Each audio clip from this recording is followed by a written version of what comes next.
you. Thank you for being here on behalf of the fire service. Last week, we began receiving reports from the National Weather Service about a significant wind event that was going to hit Southern California. This is not something that's a surprise to us in Southern California, and it was something that we were well prepared for.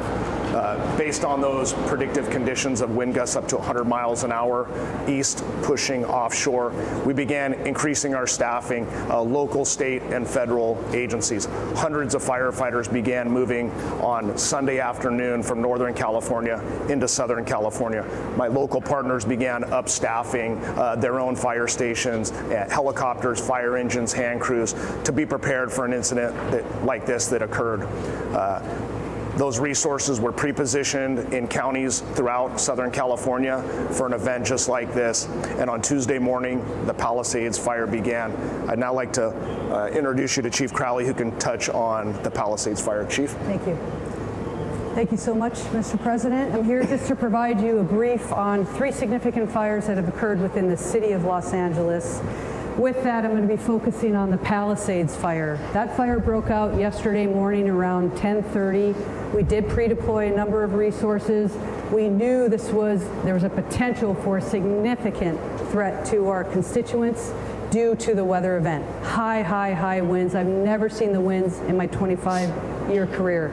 So we leaned forward as much as possible and pre-deployed. With that, we had a significant amount of fire that occurred. We had an aggressive fire attack. The fire has grown from originally 10 acres to 10,802 acres as we speak. It's an active firefight with our firefighters, and they're doing their very best to protect our people within this area. Interesting enough, because of the winds and the low humidity, we had a second fire also break out, and that was the Hearst fire, which is just north of that area. Again, this was close to 11,000 acres. This is close to 500 acres that also broke out.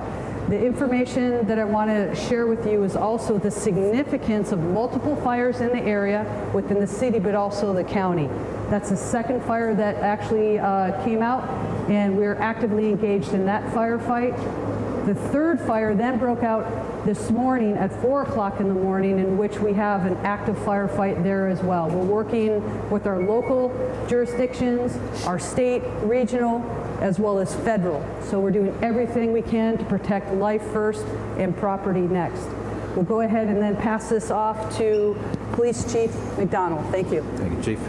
Mr. President, it's an honor to be able to be here and be part of this and represent the men and women of LAPD and policing to support our partners in the fire service. What we saw here in the last 24 hours is unprecedented. I've never seen anything like this. Fires driven by the type of winds that we saw up to 100 miles an hour. Our role out there is strictly support, to be there for evacuations, to get people out of the affected area, to be able to provide for traffic control, and then crime suppression as the fire is fought, and some may come in and try and take the opportunity to go into these homes and steal from them. So we're going to be on top of that. I just want to say the relationship we enjoy here, in my case under the leadership of Mayor Bass, but all of our elected officials, is unlike, I think, anywhere else in the country. We are blessed to have the relationship between police and fire that we do here. Unfortunately, we do this kind of thing frequently, never to this level, but I can't say enough about how important that is. And as we go into the next 5 years with the Super Bowl and the World Cup and the Olympics coming up, it's critical that we maintain those partnerships. So thank you for this opportunity, sir. Next up. Oh, sorry. Let me introduce my partner from the County Fire Department, Chief Tony Maloney. Yeah. So thank you, Mr. President. I'm going to be giving you an update on our Eaton fire, which is east. The county starts all the way up in Lancaster and goes all the way down to the Long Beach border. We go from the county line in Ventura all the way out to Pomona, 4,300 acres. So we have a fire east of the Palisades fire that began last night. It's called the Eaton fire. It's currently 10,600 acres, 0% containment. We have over 750 firefighters on the line. Unfortunately, 2 people have lost their lives. Residents have lost their lives at the Eaton fire. It's impacting tens of thousands of homes, not only in the city of Pasadena, but also the county area of Altadena. and we're doing our very best. We just had our out-of-state resources arrive from Arizona at the Eaton Fire to assist us. Last night, as the Region 1 coordinator, I contacted the Governor's Office of Emergency Services. We requested 250 additional engines into LA County with 1,000 personnel. We also are using our compacts with other states like Arizona, Nevada, Oregon, and Washington. Firefighters from those regions are on their way down to Los Angeles County right now to assist us. So thank you for your interest. Thank you for your attention.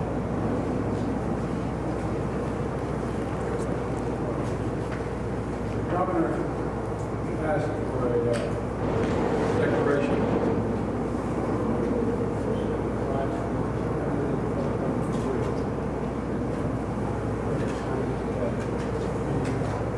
Folks, the fact is that directing DOD, Department of Defense, to rapidly provide additional firefighting personnel and capabilities.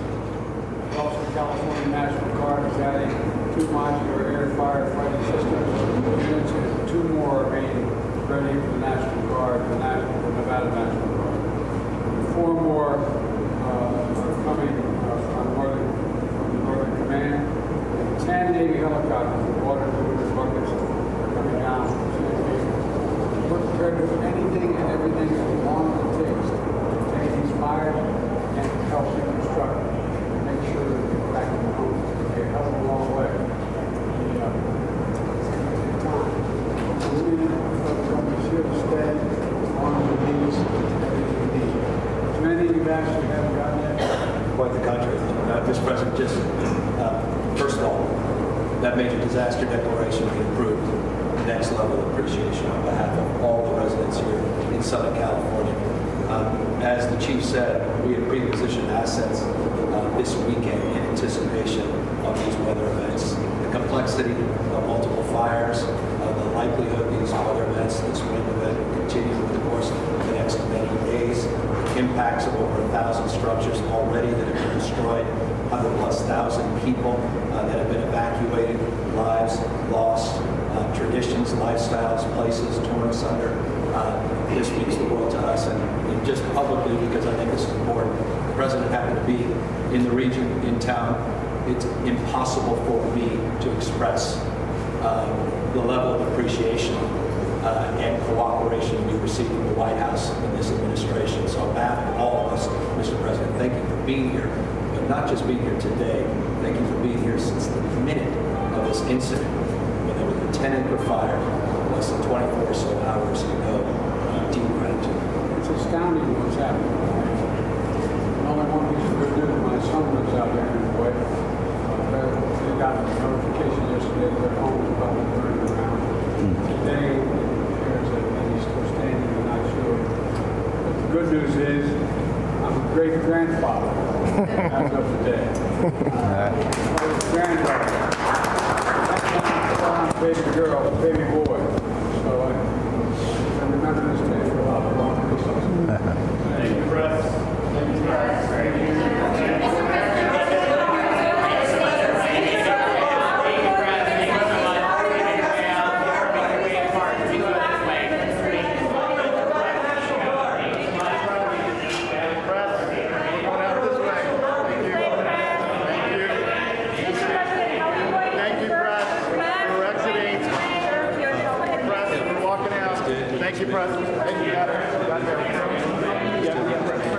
Hey, Sean Hannity here. Hey, click here to subscribe to Fox News YouTube page and catch our hottest interviews and most compelling analysis. You will not get it anywhere else.